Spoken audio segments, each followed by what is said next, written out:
Alright, so today I have a very special guest with me. He's none other than Dragon Dunn, who some of you may have seen him from other channels. So I'll let Dragon introduce himself, what he does and what is his profession. Welcome, Dragon. Thank you, Chris, for inviting me to this platform. I'm in the real estate industry for almost 2 decades. I passed my license. That time it's not called RES. That time was called CHA. So I passed in 2002 at the age of 21 years old. Oh, wow, 21 years old is really young. So it has been a good journey because being in real estate has been my passion and my ambition when I am 17 years old. So I think that I have lived my life to my expectation. So right now I'm on another phase of life where I'm building my own team as well. Alright, so thank you, Dragon. So today's video, I think the main question is because I really want to consult on property. I know some of you are equity investors, some of you are property investors. So today we'll get some questions answered, especially towards Dragon's niche. His niche is actually in EC, Executive Condominiums. So there's a little bit of difference between private condominiums versus executive condominiums. And I'll let the expert walk us through how is his EC experience in terms of investment property like. So Dragon, can you share more about your EC portfolio? I don't regard myself as an EC expert. I think there are still many people who are better than me. It's just that I happen to be an EC owner, which I bought in 2015. And currently, I'm holding on to 2 EC. One is under my wife's name and one is under my name, okay, as of to date. Typically, I also enjoy selling ECs because EC generally, the pricing is much lower than condo new launches as well. But it's only this group of prestigious Singaporeans who are entitled. Depend on their income, depend on their eligibility. Right, so actually EC, there are a lot of conditions because it is still considered under the HDB public housing. I think some of the requirements are that your income, combined income, cannot be above $16,000.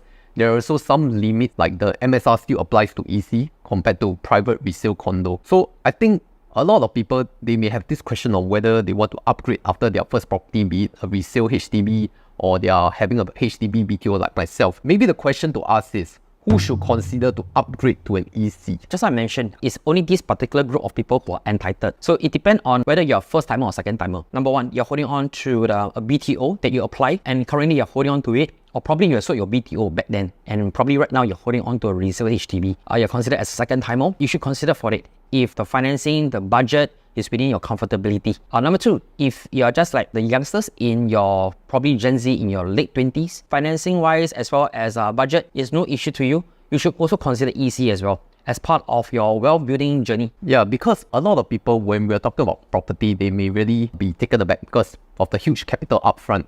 And EC is in this very awkward zone because there is an income ceiling and yet you would have to fork out a huge capital for a down payment as well. So I think a lot of viewers will have this question. If they are within the combined income range of between like 14 to 16K, but at the same time, the capital down payment is quite a large amount, then should they really go for EC? Okay, I have to be honest here. These days, if you're going for a project new launches or even the EC new launches, down payment 400K to 500K is a norm, both CPF and cash. So it's often during the balloting days. I'm not trying to mention about anybody. That's the interesting part. I start to see more and more of the Gen Z or probably the younger or so-called brother and sister. They brought their parents with them because these days the Gen Z, they are making good income. The income can be 14 to 16K. Some are actually 17K, but subject to appeal. So typically, HDB depend on case to case. In some of my cases where they appeal based on 17K income, they gotten the approval from the HDB itself. Correct. So I have cases like this. It's interesting that the income is good enough to obtain the loan based on MSR. For EC is MSR. For condo is TDSR. It's just about a down payment. So typically you see a lot of uncle, auntie or elder brother, elder sisters who are in their 60s. I'm not surprised. A lot of Singaporeans, they have CPF 1M55, 1M60 or 1M65.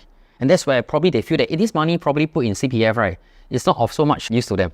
They just want to give their children, I mean, these are all the blessed Singaporeans. Yeah. They want to give their children a helping hand, privileged group of people. So that's what I see. More and more increasingly, it's a common sin during the balloting days itself. Maybe I'm asking this question for myself because I'm also getting my BTO really soon. And then after the 5 years, I'm also looking at other property options. Because when I look at the MSR, it is quite limiting at 30% income. So because I was doing this calculation of the monthly mortgage loan, I'm expected to fork out about 4K for $1 million plus property after the down payment. So that means that the income must be at least $12,000 for that household.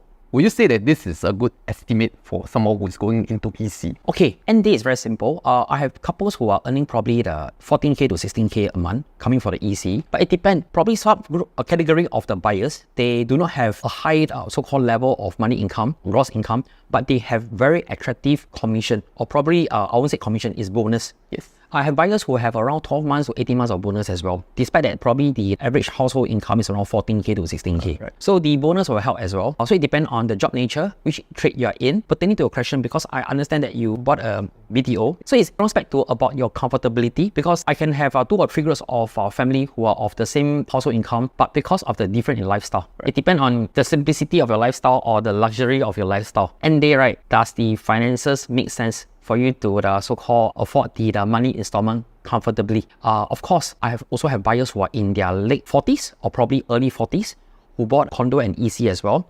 So my advice is that at one point in time, you can do a refi to extend the loan tenure to 75 years old. The purpose is not to continue to pay up to 75 years old. Right? It's to rather that you lower down your monthly installment much lower so that it's comfortable. You have more positive cash flow to finance your kids' enrichment class or your short holiday elsewhere. But if you go further into an amortization calculator, by extending the loan tenure, lowering your money installment, the interest is about the same for the first 2 years. It's just about the principal. Principal is a form of forced saving. So it depends on whether you want to pay a big chunk of your salary, your so-called cash flow to this principal itself, or you just want to lower down with an extended loan tenure. It depends on your strategy as well. Now, other than investing in real estate build wealth, one of the other ways is to invest in equities as a form of diversification of assets. For example, if you look at the top companies in the US, the S&P 500 index has gained a return of over 70% in the past 5 years. Therefore, if you wish to get started with investing in equities, then take a look at Webull Trading Platform, where you can now invest in US, Hong Kong, even Singapore stock market to maximize your return. In fact, for new to Webull customers, you can get the following welcome rewards when you fulfill the requirements. For basic reward, you will get $200 of cash vouchers. When you deposit at least $2,000, complete 3 US buy trades and maintain till 30th June 2024. For premium reward, you will get $650 of cash vouchers when you deposit at least $10,000, complete 5 US buy trades and maintain till 30th June 2024. But the highest tier is the ultimate reward, where you get $1,050 of cash vouchers when you deposit and subtract at least $100,000 in MoneyBull before 31st May 2024, 1559 and maintain until 31st August 2024, 2359. And if you sign up via my exclusive link, you get this exclusive gift, which is 180 days of 3% MoneyBull interest booster, where you can get up to 8.4% per annum return, and there is a maximum of $10,500 based on 250,000 USD MoneyBull subscription. And this is calculated based on the potential 5.4% 7-day USD yield per annum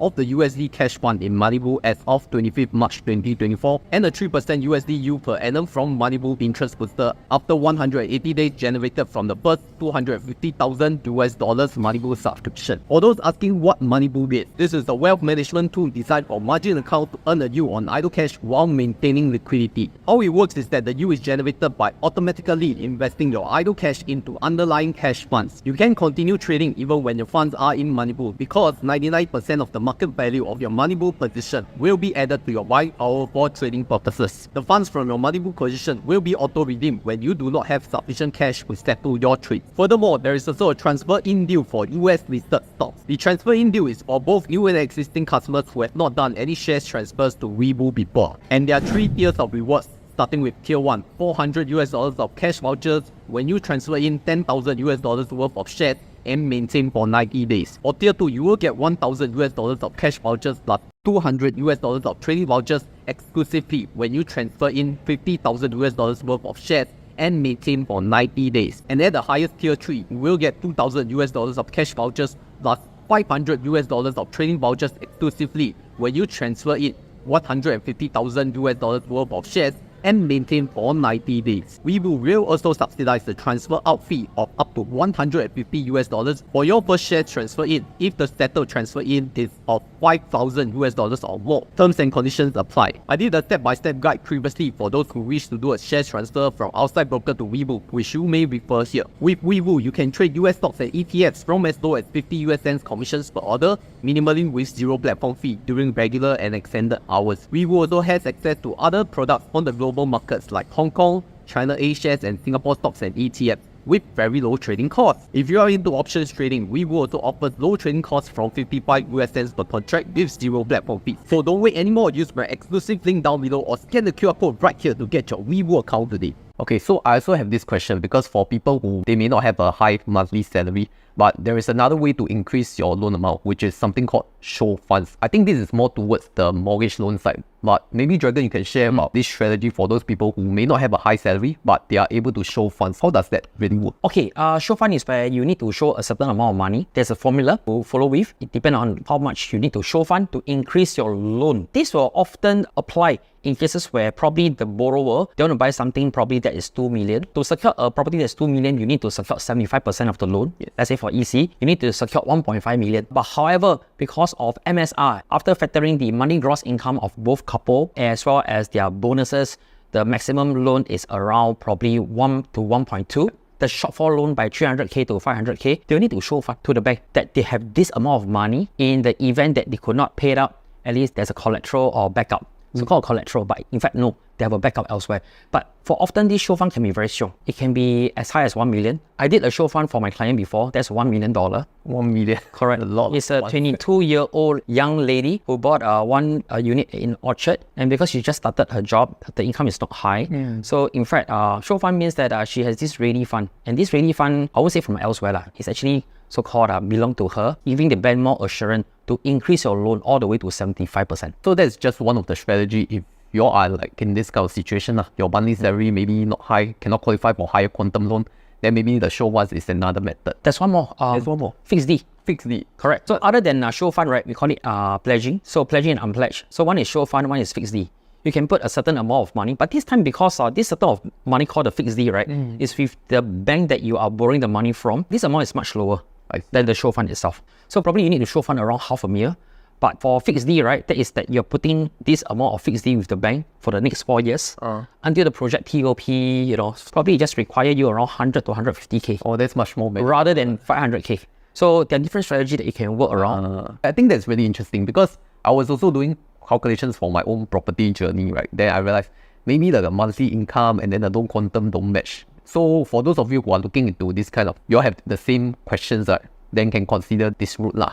But I really want to understand like how much can we really make from EC? So I'm very open.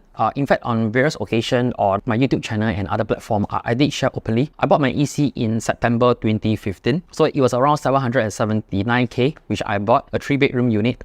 Today it's worth around 1.5 to 1.55 million. So that's 100% gain. Correct. And if you happen to, I don't think you'll catch 早报lah. So I just happened to catch a 早报 today. Some of the EC these days, right, the gain from the day one itself during the balloting day when it was launched until that it was MOP, some of the gains are as high as 100% to 108%. So I'm one classic example. And what I did is that back then when I was selling a lot of EC, of course I sell the condo new launches as well. It depends on the buyer profile. Because some buyers are not eligible to buy EC. So I will recommend to buy new launches of better potential. So I promised my buyer and I promised myself that upon my MOP, that is in 2022, because my EC actually attained its MOP in 2022. So I promised myself, as what I shared with all the buyers back then, over the last 8 years that I'll do decoupling. I really did decoupling 2 years back. And I free up my wife's name.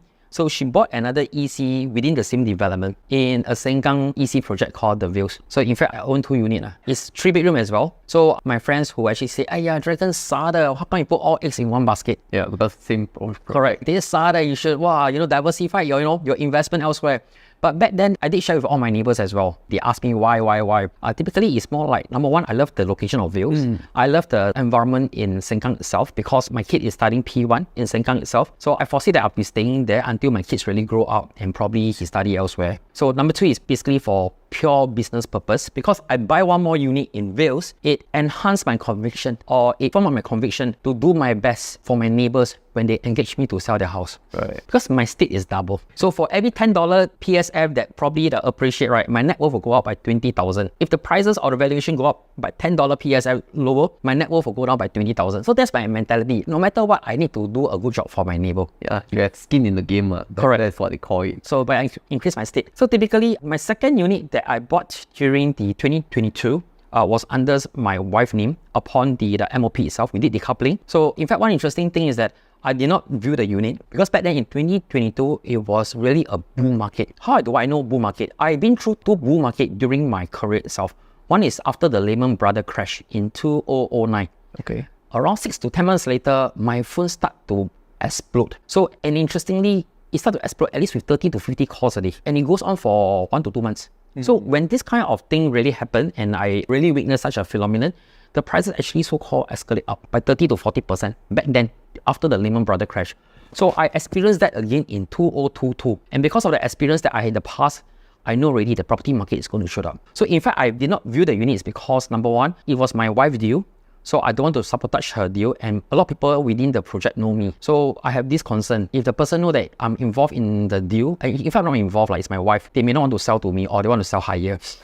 So it's basically based on my own emotional thinking, or my own thoughts. And interestingly is that she purchased at 1.15 mil back in 2022. We bought in May. By the time we complete in October, 5 months later, the market value was around 1.3 to 1.35. So as of today, it's 1.55. So it's a good 400k. So just put out a disclaimer, past performance does not guarantee future results though. But what is your forecast or maybe your prediction of the overall Singapore property market right now? Is it like really overheated, or are we seeing a turning point soon? Because it's like a lot of people say going to a property bubble. The property bubble, I've heard since 2 years ago, 3 years ago, people are telling me that Singapore property prices getting off hand. In fact, back then during the COVID, right, there's a lot of fear. So-called two sides of a coin. One group of people saying that, well, because COVID is coming, property is going to crash. But it did not apply to Singapore. In fact, Singapore did relatively well because I think that we have a very good, stable government who managed the whole COVID well. The branding of Singapore actually went up to the next level. The investor, the foreigner are very, very confident in Singapore. So that's explain why the prices goes up. And it's also because back then there was a low interest environment and US is printing a lot of money. So every time you hear US start to print money, inflation is coming, just buy property.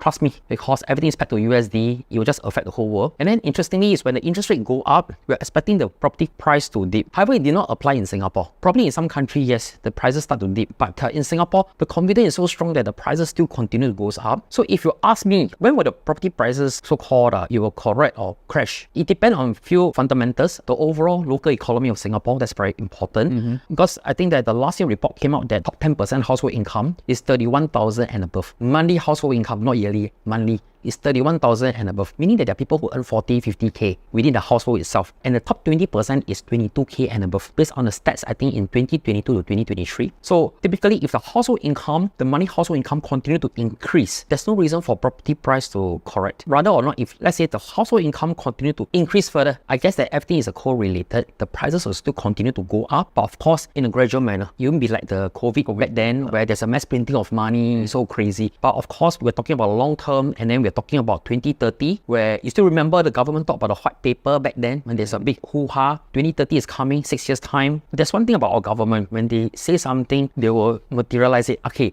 don't get me wrong, I'm not a government supporter or whatever. It's just that this is what I noticed. We really have a very good government, stable government who really promise and deliver what they promise. So I guess that population 6.5, 6.7 million white paper is going to be materialized. And when there's a population is increasing at a rate that in a small country like Singapore, the property prices should be very stable. But government understand that. Government don't want the price to go ridiculously uncontrolled. Right. They're increasing supply as well because they're preparing for the future. So for the younger Singaporean, don't worry, you still have a BTO.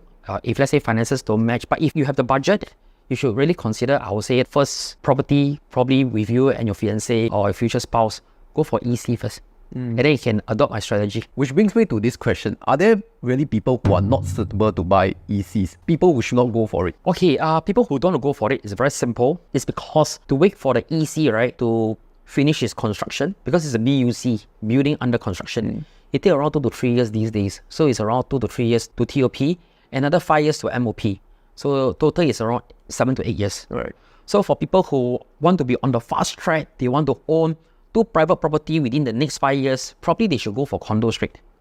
Yeah, you shouldn't go for EC, neither should you go for BTO. But it depends. It depends on how young are you. If right now you are 22, 23, planning to get married, which I think government has a lot of schemes the last few months to help the NS boys to start the minimal down payment, then you should go for BTO first. But because the runway is probably until 50 to 55, you should consider seriously how you should plan your runway from right now, regardless of what age you are right now, 20s or 30s, all the way to 55, how many properties that you want to own.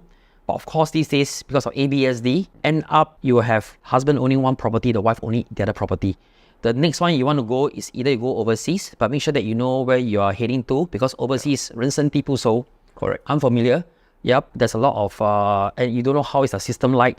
in terms of a foreign ownership policy. And then if not, you go for industrial or commercial in Singapore. Okay, so that brings me to this question. We talk so many good things and bad things about EC, but how does it compare to maybe condominiums, private condominiums, in terms of either new launch or resale? Because some people are considering the condominium market already, but then they look at EC like a bit better, a bit worse. Maybe you can share with us what are the considerations that people should look out for when they are deciding between condos versus EC? Let's talk about condo new launch first. Why people go for condo new launch is because maybe they are single. Of course, they are not eligible for BTO. Yes. Least to say about EC, you need to be of proper family nucleus. So for professional single, and we have a lot of professional single who are having good income, earning 10 plus K a month, then these are the group of people who are looking at condo new launches. Now, the good thing about condo new launches is that you buy today during the launch day, and then 3 years upon the TOP, you can either move in, rent out, or probably you just flip, you just sell for a profit margin. It's an exit game for you, and then you look for another new launch with a good growth. Or probably by then you should find yourself a spouse,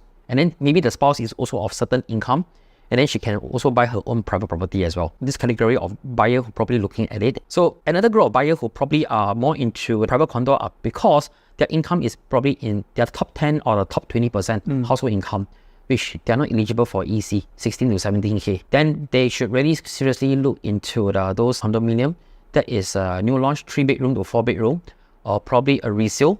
Now, why they go for resale is because they have immediate needs. So the question is that when you buy a resale condo, you don't have the first mover advantage, because for often or not, the first mover are the first owner. Correct. And then probably they are sitting on a good profit margin, 50 to 60%. So it's just that you want something that is immediate. So you just move in to set up your own family or for your children because their school is just nearby. But typically for the exit plan is that probably you don't see much profit margin. Because for often or not, it just apply to BTO owner. The first owner, likelihood they're going to sit on a good profit margin when they exit. I guess it applies to HDB as well, because the first owner definitely reaped the biggest gains, but the sacrifice is they waited for many years for it to build plus the MOP. And so that brings me to maybe the final question. What are some prospective EC launches that people can look at? Okay, the supply of the EC right now in the market is very limited. Unlike 2015 when I bought my EC, while we have a bundle of EC supply, to what we see that the pricing is look very attractive as compared now, but yet the market is still moving very slowly. Right now we're at another level. The supply is not a lot, but of course upcoming there are two good launches that I feel. One is at the Tampines. Now, Tampines EC is by this developer called Simlian. Simlian layout is always very regular, very functional. It's going to right opposite the new Tampines North MRT, where there's going to be a mixed integrated shopping mall itself, which I foresee that there'll be a very strong responses, which on hand I have a few groups inquiring already. Another is in the west, in a new town called the Tengah. This developer is by Hoi Hub, and likelihood right is going to launch in October this year when the foundation is complete. So these are the two good EC launches. Probably that's the last two launches of EC for 2024 itself. One is in Tampines, one is in Tengah New Town. Alright, so thank you Dragon for your sharing. I think we really learned quite a lot from all these EC discussions, especially on the loan eligibility, how to maximize it, as well as the considerations whether you should go for resale condo, new launch condo, or even EC. I think it's more of educational content now. And also I want to make it clear that this episode is not sponsored at all. Yeah, because for Dragon wise, he's already a very seasoned property person. So I'm very glad to invite him to really educate us. So if you really want to reach out to Dragon and his team on property queries, right, I do have a Google form link here where you can fill it up, and then you can contact Dragon, see where your property journey goes to. I'm sure his team will be very professional to help you with all that. So maybe what kind of value-added services can you provide to our audience? I think even simple words, I do my best, we do our best. The happy thing is that when we see our client actually so-called walk through the whole asset progression journey with me, and then eventually they did decoupling, or they sell their EC, sell their condo, they progress to a different level. So this is something that I want to see to all my clients. I always tell my client, I'm looking forward to serve your children and grandchildren as well. So long I stay relevant in the market, and so long my body enable me continue to work for the next 30 years, I will do it. And this is the satisfaction that I derived over the last probably 10 plus years as a full-time. Yeah, so hope you enjoyed this session. Very good to welcome Dragon. Thanks for coming to my show. Thank you, bro. Alright, see you on the next one. See you.